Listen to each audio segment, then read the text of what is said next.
नमस्कार दोस्तों, स्वागत है आपका एक और नई वीडियो में। तो आज की वीडियो में हम देखेंगे एक बहुत ही महत्वपूर्ण निबंध जिसका नाम है बेरोजगारी समस्या और समाधान। बेरोजगारी जो समस्या है ये आज अपनी चरम सीमा पर है, ये तो आप सभी को पता ही होगा। हर जगह एक नौकरी निकलती है तो उसके मुकाबले हज़ार फॉर्म पड़ जाते हैं, उसमें 500 बच्चे पेपर देने जाते हैं जिसमें सेलेक्ट होकर सिर्फ एक ही को आना है। तो यानी बेरोजगारी जो हो रही है, बेरोजगारी कई प्रकार की होती है। अभी सब कुछ हम डिटेल में समझेंगे। ये जो निबंध है ये आज का मुद्दा है और आज ही हाल ही में ये ज़्यादातर चल भी रहा है। बेरोजगारी देखने को मिल रही है, इस वजह से ये बोर्ड एग्ज़ाम में ज़्यादातर पूछा जा रहा है। चाहे 10वीं का एग्ज़ाम हो या 12वीं का एग्ज़ाम हो, आपको ये ज़रूर तैयार कर लेना चाहिए क्योंकि ये बहुत ही ज़्यादा महत्वपूर्ण निबंध है। अब देखिए, कुछ बातें यहाँ पर ध्यानपूर्वक ध्यान देनी है कि जो 10वीं के विद्यार्थी हैं उनको रूपरेखा जो है इतना अनिवार्य नहीं है डालने के लिए। जो 12वीं के हैं उनको अनिवार्य है कि रूपरेखा डालेंगे। अब आप सभी को लग रहा होगा कि ये रूपरेखा क्या है, तो रूपरेखा ध्यानपूर्वक समझिए। यहाँ पर कुछ आपको हेडिंग्स दिख रही होंगी, जैसे प्रस्तावना लिखा हुआ है, बेरोजगारी के प्रकार लिखा हुआ है, बेरोजगारी के कारण, बेरोजगारी एक अभिशाप, बेरोजगारी दूर करने के उपाय और उपसंहार। ये जो हेडिंग्स हैं इनको जब हम आगे अभी पढ़ेंगे तो इसमें कुछ बड़ा सा हमने जोड़ रखा है, यानी इनके बारे में हमने थोड़ा बहुत लिख रखा है। और उन्हीं जो हेडिंग्स जो हम बनाएंगे आगे चल के निबंध में, उन्हीं को हमने शुरुआत में लिख दिया है। तो ये जो शुरुआत में हेडिंग्स आपको 6 दिख रही हैं, इसी को बोलते हैं रूपरेखा। यानी हमारे निबंध की रूपरेखा कैसी है, उसके नाक है, कान है, मुंह है, पैर है, इस तरीके से हमने यहाँ पर जैसे निबंध की हमारे प्रस्तावना है, बेरोजगारी के प्रकार हैं, बेरोजगारी के कारण है और बेरोजगारी एक अभिशाप, बेरोजगारी दूर करने के उपाय, ये सब उसके मुख्य अंग हैं। इसी को हम बोलते हैं रूपरेखा। तो उम्मीद करता हूँ कि आपको रूपरेखा समझ में आ गई होगी। अब देख लेते हैं। देखिए, ध्यानपूर्वक समझना है, 12th वालों को ही ये डालना है।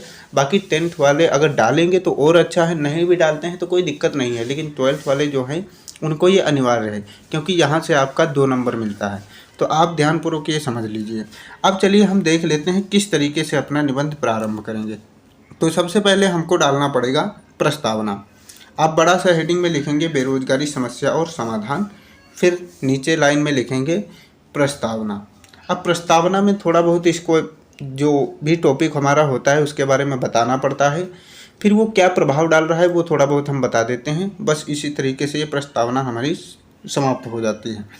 तो यहाँ पर हम बेरोजगारी देख लेते हैं। बेरोजगारी एक महत्वपूर्ण सामाजिक और आर्थिक समस्या है। कैसी? सामाजिक यानी लोगों में, और आर्थिक यानी जिसको पैसे की तंगी रहती है वो आर्थिक होता है, पैसों का समस्या है, जो किसी भी देश की प्रगति और विकास में बाधा डालती है। जो किसी भी देश की प्रगति यानी उन्नत करने में बाधा डालती है। बेरोजगारी कोई किसी भी देश में रहेगी, उस देश की उन्नत होने वाली नहीं है। जैसे आप इंडिया को देख लीजिए, आज चाइना कितना कम्पीट कर रहा है। चाइना की टेक्नोलॉजी दिन पर दिन बढ़ती जा रही है क्योंकि वहाँ पर रोज़गार है। अपने यहाँ पर रोज़गार नहीं है, सिर्फ ड्रीम 11 है, जुप्पी खेलो, लूडो खेलो। और ये ड्रीम 11 सर्कल में आ जा मेरे सर्कल में, ये गाना भी आजकल ट्रेंड में चल रहा है, तो वही है। हमारे यहाँ सिर्फ सर्कल में आ जा और बंद के मुर्गे की तरह उसी में रह जा, फिर किसी दिन काट दिया जाएगा। तो ये बेरोजगारी एक महत्वपूर्ण सामाजिक और आर्थिक समस्या है जो किसी भी देश की प्रगति और उन्नति में या विकास में बाधा डालती है। इसका अर्थ है कि काम करने की इच्छा और क्षमता रखने वाले लोगों को रोजगार के अवसर नहीं मिलते।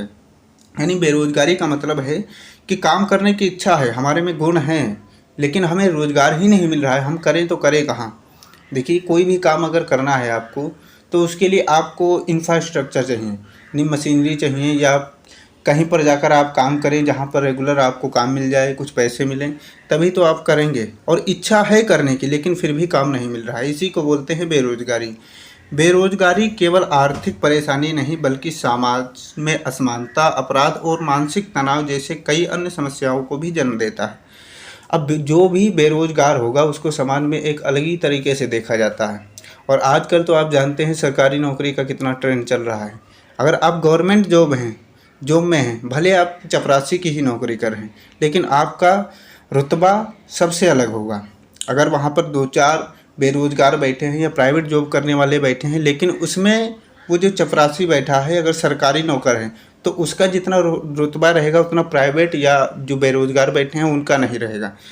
तो ये बेरोजगारी आर्थिक ही नहीं, यानी पैसों से ही कमज़ोर नहीं करती है बल्कि समाज में असमानता यानी नीचा भी दिखाती है। अपराध और मानसिक तनाव जैसे कई अन्य समस्याओं को जन्म देती है। अपराध किस तरीके से होते हैं बेरोज़गारी में? देखिए, जब आदमी बेरोज़गार होता है तो ये तो पेट पालना है, पेट पालने के लिए वो कुछ ऊट-पटांग काम भी कर देता है, जैसे चोरी कर लेता है या किसी जो मारपीट कर लेता है बेरोज़गारी के चक्कर में। और मानसिक तनाव यानी दिन भर टेंशन में रहता है कि शाम का खाना लाना है, बच्चों को खिलाना है, ये करना है, वो करना है। तो इस तरीके से बेरोज़गारी जो समस्या है, ये मानसिक और अपराध सभी प्रकार की समस्याओं को जन्म देता है। अब ये हो गई हमारी प्रस्तावना, इसी तरीके से आपको डालना है। इसकी लास्ट में मैं बता दूंगा कि आप पीडीएफ कहाँ से डाउनलोड कर सकते हैं। यहाँ पर अभी ध्यानपूर्वक समझते हुए चलिए।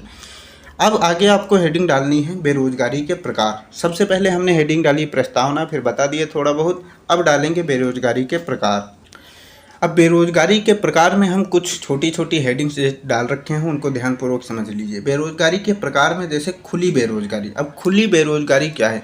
जब लोग पूरी तरह से बेरोज़गार होते हैं और उन्हें कोई काम नहीं मिलता, यानी लोग पूरी तरह से बेरोज़गार हैं, उनके पास स्किल है, काम करने की इच्छा है, लेकिन काम मिल ही नहीं रहा, यहाँ वहाँ भटक रहे हैं, पूरे बेरोज़गार हैं, कोई काम नहीं मिला, तो इसे बोलते हैं खुली बेरोज़गारी।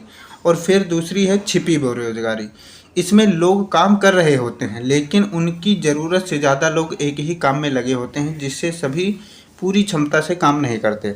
अब मान के चलो आपके पास एक मशीन है, एक मशीन पे एक आदमी आराम से काम कर सकता है। अगर वहाँ पर 5 बैठा दिए जाएँ तो सभी काम अपने जो सभी लोग वहाँ पर काम कर रहे हैं वो पूरी क्षमता से काम नहीं करेंगे। वो सोचेंगे कि वो काम कर लेगा, वो सोचेंगे वो काम कर लेगा। इस तरीके से की जो बेरोज़गारी रहती है, इस वजह से जैसे अभी मान के चलो आपने किसी को काम दिया करने के लिए, वहाँ पर एक बंदा अच्छे से काम कर सकता है, आपने 5 लगा दिए, तो एक दूसरे पर डिपेंड हो गए। वो पाँचों सोचेंगे, उसमें से वो सोचेगा वो कर लेगा, वो सोचेगा वो कर लेगा। लेकिन इस तरीके से वो जो पाँचों हैं वो ढंग से काम नहीं करेंगे, ठीक से काम नहीं करेंगे। तो आपको लगेगा 5 रखने का कोई मतलब है नहीं, 4 को हटाओ, एक ही काफ़ी है। तो 4 लोग बेरोज़गार हो गए, तो इसी को बोलते हैं छिपी बेरोज़गारी। अब फिर आते हैं मौसमी बेरोज़गारी। मौसमी बेरोज़गारी क्या है? ध्यानपूर्वक समझिए। जब काम केवल एक ही विशेष मौसम में मिलता है, जैसे खेती। अब खेती क्या है? मौसमी बेरोज़गारी है। मौसम के आधार पर हम यहाँ पर खेती करते हैं, उसी को बोलते हैं मौसमी बेरोज़गारी, जो मौसम के आधार पर होती है। अब किसी के पास जो खेती है वो तो कर रहा है, जिसके पास है नहीं तो बेरोज़गार बैठा है। अब खेती में भी जो खेती कर रहा है वो कुछ समय ऐसा तो है नहीं दिन भर जिसके पास जितनी खेती है वो उसी में दिन भर लगा रहता होगा। कुछ कम है तो कम काम करना पड़ता होगा, ज़्यादा है तो हो सकता है भाई साल भर करता रहे। लेकिन ये तो मौसम के आधार पर है, अगर बारिश हो रही है तो खेती में काम ही नहीं हो पाता है। इस वजह से इसको बोलते हैं मौसमी बेरोज़गारी। अब अगला बेरोज़गारी क्या है? प्रच्छन्न बेरोज़गारी। अब प्रच्छन्न बेरोज़गारी क्या है? ध्यानपूर्वक समझिए। इसमें लोग काम तो कर रहे होते हैं लेकिन उनका काम उत्पादन में कोई खास योगदान नहीं देता है। यानी बात वही है प्रच्छन्न बेरोज़गारी में कि दिन भर काम करते रहो लेकिन काम का जो रिजल्ट है वो कुछ दिखे ही ना, कि आप हाथ चलाते रहें और क्या काम किया है आपको लास्ट में वो पता ही नहीं चले। ये हो गए हमारे बेरोज़गारी के प्रकार। अब जैसे ही प्रकार को कंप्लीट करेंगे उसके बाद में हेडिंग डालेंगे बेरोज़गारी के कारण। अब बेरोज़गारी के कारण में ध्यानपूर्वक समझिए, ये आप अपने जीवन में भी अप्लाई कर सकते हैं, लोगों में देख भी सकते हैं किस तरीके से ये बेरोज़गारी उत्पन्न हो रही है। जैसे पहला है शिक्षा की कमी। अगर लोगों के पास सही शिक्षा और कौशल नहीं होते तो उन्हें अच्छी नौकरी नहीं मिलती। आजकल लोग पढ़ते तो हैं लेकिन स्किल नहीं सीखते। चाइना क्या कर रहा है? पढ़ाई के साथ स्किल भी सिखाता है। पढ़ाई तब इम्पोर्टेंट है जब आपके पास स्किल है। अगर आप पढ़े लिखे हैं, आपको फॉर्मूले बहुत आते हैं, आपके पास कोई स्किल नहीं है, आपको फिजिक्स आती है, स्किल है ही नहीं, आप रट्टा लगाए हुए हैं, बहुत कुछ नॉलेज कर रखे हैं, स्किल तो कोई है ही नहीं, तो क्या मतलब है? ऐसे कोई कंपनी जो होगी वो काम कराने के लिए लेगी, ना कि वहाँ पर आपको टीचिंग कराने के लिए। कोचिंग ही ले सकता है, इस तरीके का स्कूल ले सकते हैं। बाकी अगर शिक्षा है सही और कौशल भी है तो आपको कहीं भी अच्छी खासी नौकरी मिल सकती है। यानी आपको आज के ज़माने में चाहिए शिक्षा भी चाहिए, साथ में कौशल भी चाहिए, यानी स्किल आपको चाहिए। अब स्किल देखिए, एआई आजकल ट्रेंड में चल रहा है, तो आजकल शिक्षा के साथ साथ एआई भी आपको सीखना चाहिए। अगर आपके पास टाइम है तो आप सीख सकते हैं, कहीं से भी सीख लीजिए, बस सीखना चाहिए, क्योंकि आने वाला समय एआई का होने वाला है और कंप्यूटर्स का होने वाला है। ऐसा नहीं है सभी बेरोज़गार हो जाएंगे, लेकिन कुछ हद तक बेरोज़गारी और बढ़ जाएगी, खासकर इंडिया में। अब अगला जो आपको कारण लिखना है वो जनसंख्या की वृद्धि है। ज़्यादा जनसंख्या होने से हर किसी के लिए रोज़गार के अवसर कम हो जाते हैं। अब आप कुछ समय पहले का देख लीजिए, कुछ नौकरियां जब निकलती थी तो उसमें कुछ ही फॉर्म पड़ पाते थे। आजकल जनसंख्या इतनी ज़्यादा है कि एक नौकरी के लिए 1000 आदमी फॉर्म डाल रहा है, जिसमें 700-800 पेपर देने जाता है, उसमें से 400-500 पास करके आता है, लेकिन सिलेक्ट तो एक ही को होना है। तो जनसंख्या जब ज़्यादा है तो हर किसी को तो ऐसा है नहीं रोज़गार दिए जा सकते हैं। आपके ही घर में अगर एक सीट है, उस पर 5 लोग बैठने के लिए हैं तो 5 थोड़ी बैठ सकते हैं, एक ही बैठेगा। तो इस तरीके से जनसंख्या अगर ज़्यादा है तब भी बेरोज़गारी बढ़ती है। फिर अगला जो कारण है औद्योगिक विकास की कमी। अगर नए उद्योग और कंपनियां नहीं खुलते तो रोज़गार के नए अवसर भी नहीं बनते। खासकर ये तो जाहिर है सी बात है कि अगर नई कंपनियां नहीं खुलेंगे तो नए रोज़गार कहाँ से मिलेंगे। जैसे ही कंपनी खुलती है उसमें मिनिमम अगर बात करें तो 10-20 आदमी तो काम करने वाला ही होता है, तो 10-20 आदमियों को तो रोज़गार मिल ही गया। अब कंपनी अगर नहीं खुलेगी अगली कंपनी, तो अगले जो काम करने वाले इच्छुक बेरोज़गार हैं उनको कैसे नौकरी मिलेगी। तो इसको बोलते हैं औद्योगिक विकास की कमी के कारण होने वाली बेरोज़गारी। अगला जो कारण है वो ध्यानपूर्वक समझिए, तकनीकी बदलाव। मशीनों और तकनीक के बढ़ते इस्तेमाल से कई लोगों की नौकरियां खत्म हो जाती हैं। अब आजकल तो आप देख ही रहे हैं, चाइना तो, मैं बार बार चाइना की बात इसलिए कर रहा हूँ कि चाइना से हमें कुछ सीखना चाहिए, क्योंकि चाइना अपनी टेक्नोलॉजी पर, जीडीपी पर, लोगों पर, स्किल पर अच्छे से काम कर रहा है। और हम लोग सिर्फ ड्रीम 11 लगाओ, रात भर जुप्पी खेलो, सुबह चुप्पी बांध के बैठ जाओ। तो ये हमारा इंडिया का अपना पर्सनल मामला है। चाइना को अगर देखें तो कम्पीट कर रहा है। आजकल चाइना का प्रोडक्ट हम लोग ज़्यादातर यूज कर रहे हैं। ऐसा कम ही प्रोडक्ट मिलता है जो इंडिया से बना हुआ है। छोटी से छोटी चीज़ हम चाइना की यूज करते हैं, फ़ोन भी हम चाइना की यूज करते हैं। जिस तरीके से मैं वीडियो पेन से बना रहा हूँ वो भी चाइना का है, फ़ोन है वो भी चाइना का है, जहाँ पर बैठा हूँ हो सकता है वो बिल्डिंग भी चाइना की हो। तो ध्यानपूर्वक ये समझिए, तकनीकी जो बदलाव है यानी मशीनरी, एक मशीन 100 लोगों का काम अकेले कर दे रही है। तो यानी 100 लोग आदमी काम, या 5 लोग मान लेते हैं काम कर रहे थे एक मशीन की वजह से, अगर मशीन नहीं थी तब 5 लोग काम कर रहे थे। मशीन आ जाने के बाद 5 लोगों का काम वो मशीन अकेले कर दे रही है, तो 5 लोग तो बेरोजगार ही हो गए। तो इसे बोलते हैं तकनीकी बदलाव के कारण होने वाली बेरोजगारी, या एक कारण है। तकनीकी बदलाव क्या है? एक कारण है। मौसमी काम, कुछ काम सिर्फ एक मौसम में होते हैं जैसे खेती, जिससे बाकी समय के लोग बेरोजगार रहते हैं। अब खेती क्या है, मौसम के आधार पर होती है, लेकिन बाकी समय तो आदमी बेरोजगार ही रहता है। जैसे मान के चलो बिल्डिंग बन रही है, बिल्डिंग किसी समय में शुरू हुई है, किसी समय के बाद कंप्लीट हो गई। 10-20 वर्कर लगे थे उसमें काम करने के लिए, जैसे बिल्डिंग कंप्लीट हुई तो वर्कर तो फिर से बेरोजगार हो गए। तो ये होती है मौसमी बेरोजगारी। अब यहाँ पर आपने कारण देख लिए, प्रकार देख लिए और प्रस्तावना देख ली। अब अगला जो हेडिंग आप डालेंगे, बेरोजगारी एक अभिशाप। किस तरीके से अभिशाप बना हुआ है बेरोजगारी, इसके बारे में समझते हैं। बेरोजगारी एक अभिशाप है क्योंकि इससे लोगों का जीवन बहुत मुश्किल हो जाता है। अगर आप बेरोजगार हैं तो आप समझ सकते हैं किस तरीके से आपको समाज में क्या क्या झेलना पड़ता होगा। छोटी सी चीज़ के लिए आपको न जाने कितना संघर्ष करना पड़ता होगा। जब किसी को काम नहीं मिलता तो वह अपनी और अपने परिवार की ज़रूरतें पूरी नहीं कर पाता। इससे गरीबी बढ़ती है और लोग तनाव में आ जाते हैं। देखिए, जब आपके पास कोई काम नहीं होगा तो आपके पास पैसे का भी जरिया नहीं रहेगा। जब पैसे का जरिया नहीं रहेगा तो आपकी जो इच्छाएं हैं, आपकी ज़रूरतें हैं, वो पूरी नहीं कर सकते। जब वो ज़रूरतें अपनी नहीं पूरी कर सकते तो आप अपने परिवार की कैसे पूरी कर सकते हैं। तो इससे क्या होता है, इससे गरीबी बढ़ती है, यानी आप दिन ब दिन गरीब हो जाते हैं। जो पैसा आपने किसी न किसी तरीके से जरिए से कमाया था वो भी धीरे धीरे खर्च हो जाता है, और फिर लोग धीरे धीरे तनाव में आते हैं। और इस तनाव में आने के कारण बहुत से लोग अपना सुसाइड भी कर लेते हैं, यानी मौत के मुंह में चले जाते हैं। बेरोजगारी के कारण समाज में असमानता और अपराध भी बढ़ता है। बेरोजगारी के कारण समाज में असमानता और अपराध भी बढ़ सकते हैं, या बढ़ता है। ज़्यादातर बढ़ता हुआ देखा होगा, बढ़ सकते का नहीं, आजकल तो बढ़ ही गया है। अपराध, लोग बेरोजगारी के कारण बहुत सारे अपराध कर रहे हैं, चोरी कर रहे हैं, चपारी कर रहे हैं, लूट मार कर रहे हैं, गुंडागर्दी कर रहे हैं। यह देश की प्रगति को भी रोकती है। ये जो बेरोजगारी है इस तरीके की, ये देश की प्रगति को भी रोकती है। इसलिए बेरोजगारी को कम करना बहुत ज़रूरी है, ताकि हर किसी को काम मिल सके और वे एक बेहतर जीवन जी सकें, बेहतर जीवन की अपेक्षा कर सकें या जी सकें। तो यहाँ पर समझने की बात यह है कि अगर आप बेरोजगार हैं तो आप किसी भी तरीके से खुश नहीं रह सकते। तनाव भरा जीवन है, या तो आप जोगी बन जाइए तो आप कहीं ना कहीं से थोड़ा बहुत काम चला सकते हैं। बाकी अगर आप बेरोजगार हैं तो समाज भी आपको धिक्कारेगा, लोग परिवार के भी धिक्कारेंगे कि कुछ काम नहीं करता, कुछ पैसे नहीं। पर जो इच्छुक है वो जानता है कि मैं काम कितना ढूंढ रहा हूँ, लेकिन काम उसके मुकाबले मिलता ही नहीं। जिसके पास स्किल है उसको स्किल के हिसाब से काम नहीं मिलता।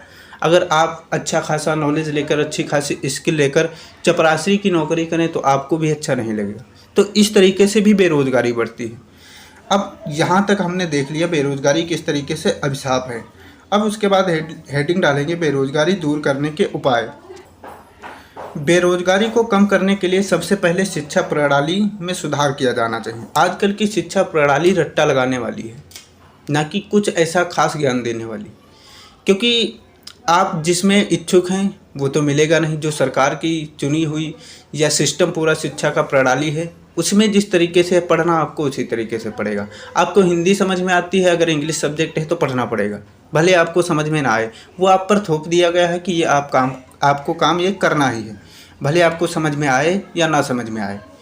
कई लोग इस तरीके से भी पढ़ाई को छोड़ देते हैं क्योंकि उनकी लैंग्वेज हिंदी होती है, और जब स्कूलों में जाते हैं तो वहाँ पर उन्हें शिक्षा जो प्रणाली रहती है, सिस्टम पूरा इंग्लिश में दिखता है, तो उन्हें कुछ समझ में ही नहीं आता। बल्कि उनके पास अच्छा कौशल होता, अच्छी शिक्षा होती है, बल्कि एक वहाँ पर दिक्कत आ जाती है क्योंकि वहाँ पर उनके पास इंग्लिश समझने का कोई भी दिमाग में ऐसा कुछ है नहीं कि उनको अच्छी खासी इंग्लिश समझ में आए। क्योंकि कभी भी ऐसा माहौल मिला नहीं जहाँ पर उनको इंग्लिश में बात की गई हो या वो भी इंग्लिश में बात किए हों, तो उस तरीके से भी वो पढ़ाई छोड़ देते हैं। तो ये बेरोजगारी का ही कारण बनती है। पढ़ाई छोड़ देंगे, स्किल छूट जाएगी, फिर धीरे धीरे वो नीचे डाउन होने लगेंगे। तो बेरोजगारी को कम करने के लिए सबसे पहले शिक्षा प्रणाली में सुधार किया जाना चाहिए ताकि लोग बेहतर कौशल हासिल कर सकें। साथ ही नए उद्योगों और कंपनियों की स्थापना से रोजगार के अवसर बढ़ाए जा सकते हैं। बेरोजगारी कम करने के लिए सबसे पहले शिक्षा की जो प्रणाली है, सिस्टम है, पूरा बदलना चाहिए। स्किल्ड बेस्ड शिक्षा जो है होनी चाहिए, और बच्चों को मनचाही शिक्षा भी मिलनी चाहिए, क्योंकि जिसमें उसका अच्छा खासा मन लगता है वो अगर करेगा तो आगे बढ़ सकता है। अगर आप पर ही कुछ ज़बरदस्ती थोपा जाए तो आपका मन नहीं लगेगा, धीरे धीरे आप उससे भी ऊब जाएंगे। नए उद्योग खुलने चाहिए, कंपनियों की स्थापना होनी चाहिए, इससे रोजगार के अवसर बढ़ेंगे। स्वरोजगार को बढ़ावा देना चाहिए। स्वरोजगार का मतलब है जो कोई आदमी छोटा मोटा रोजगार चला रहा है उसको क्या है, बढ़ावा देना चाहिए। अब यहाँ पर ध्यानपूर्वक बात समझिए, छोटे व्यवसाय शुरू करने की सहायता मिलनी चाहिए। जैसे छोटे व्यवसाय, अगर मैं इच्छुक हूँ, मैंने कुछ दिमाग में सोचा है, तो मेरे को अवसर मिलना चाहिए और उसमें कुछ सहायता मिलनी चाहिए। जैसे रुपयों की और कम किस्तों वाला ऋण होता है जिस पे ब्याज कम लगता है, वो ऋण भी प्रदान किया जाना चाहिए। तकनीकी प्रशिक्षण और कौशल विकास पर ध्यान देकर लोगों को नए जमाने के कामों के लिए तैयार करना चाहिए। तकनीकी प्रशिक्षण और कौशल विकास पर ध्यान देते हुए, यानी आधुनिक जो हमारा ज़माना है उसको भी ध्यान देते हुए हमें नए ज़माने के कामों के लिए तैयार करना चाहिए लोगों को। इसके अलावा मौसमी बेरोजगारी से निपटने के लिए ऐसी योजनाएं बनाई जानी चाहिए जो साल भर रोजगार प्रदान करें। जैसे हमने देखा था मनरेगा, जैसे किसान है, किसान मौसमी बेरोजगारी में काम करता है, यानी खेती करता है मौसम के आधार पर। फिर जब उसकी खेती समाप्त हो जाती है तो उसके लिए एक अच्छी अपॉर्चुनिटी ये होती है कि वो क्या कर ले, मनरेगा कर ले, जिसमें 250-300 रुपये मिलते हैं। लेकिन आप ग्रामीण में रहते हैं तो आपको पता होगा कितने रुपए मिलते हैं। मिनिमम 200 रुपये ही वहाँ पर आपको मिलेंगे, क्योंकि सिस्टम है ना पूरा, तो वो खा जाता है आधे से ज़्यादा। जितना भी मिल रहा हो उसमें से आधा तो वो हड़प ही कर ले जाते हैं। अब आपको लास्ट में जो डालना है वो है उपसंहार। देखिए, प्रस्तावना और उपसंहार ये सभी में डालना पड़ेगा। प्रस्तावना में समझाना पड़ेगा, उपसंहार में आप क्या कहना चाहते हैं, क्या क्या आपको लगता है सुधार करना चाहिए, वो आप यहाँ पर उपसंहार में लिखेंगे। बेरोजगारी एक समस्या है जो व्यक्ति, समाज और देश की प्रगति में बाधा डालती है। इसे दूर करने के लिए शिक्षा, कौशल विकास और रोजगार के नए अवसरों पर ध्यान देना जरूरी है। अगर सही कदम उठाए जाएं तो बेरोजगारी को कम किया जा सकता है और हर व्यक्ति को एक अच्छा सम्मानजनक जीवन मिल सकता है। अगर बेरोजगारी को दूर किया जाए तो जब लोगों के पास रोजगार रहेगा तब वो दूसरों को भी रोजगार दे सकते हैं। अगर आपके पास अच्छा खासा रोजगार है, पैसा कमा रहे हैं, तो आप दूसरे को भी नौकरी दे सकते हैं। जैसे जो ज़्यादा पैसे कमाते हैं उनके घर पे कोई नौकर लगा हुआ है, कोई झाड़ू कर रहा है, कोई पोछा मार रहा है, कोई बगीचे में पानी डाल रहा है। तो इस तरीके से वो अपना पैसा कमाने के साथ, अपना जो पैसा कमा रहा है उसके साथ ही साथ वो 2-4 लोगों को और रोज़गार दे रहा है, यानी अपने पैसों से 2-4 लोगों को भी रोज़गार दे रहा है। अगर आदमी रोज़गार है तो वो दूसरे को भी रोज़गार दे सकता है। अगर बेरोज़गार है तो बस बैठेगा, जुप्पी खेलेगा, जो है पैसा वो भी हार के चुप्पी बांध लेगा। तो ध्यानपूर्वक समझिए, बेरोज़गारी एक बहुत बड़ी समस्या है। इसे हम और सरकार सभी को मिलकर इसका निपटारा करना चाहिए। अगर वीडियो पसंद आई हो तो लाइक कर देना, शेयर कर देना और चैनल को सब्सक्राइब कर लेना। मिलते हैं नई वीडियो में, तब तक के लिए जय हिंद।